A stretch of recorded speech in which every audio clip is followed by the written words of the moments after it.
அளவீடே இல்ல. உனக்கு வயதை கடந்தால் திருமணம் செய்யதான் மார்க்கம் சொல்லுது.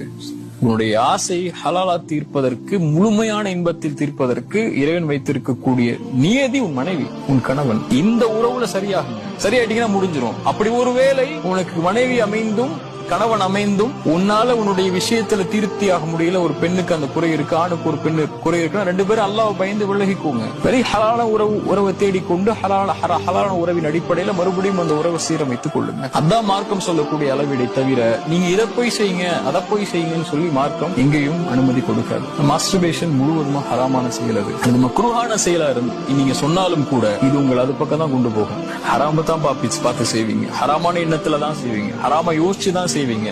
அது யார வேணாலும் யோசிப்பீங்க. அதே யோசனை உங்க தாய் மீது கூட வரும், உன் சகோதரி மேல கூட வரும், உன்னுடைய குடும்பத்தில் இருக்கக்கூடிய ஒரு பெண்ணை தவறாக நினைச்சு கூட வரும். அதுக்கு எதுக்குமே அனுமதி கொடுத்துட கூடாது. இப்ப இதை தடுத்தா மட்டும்தான்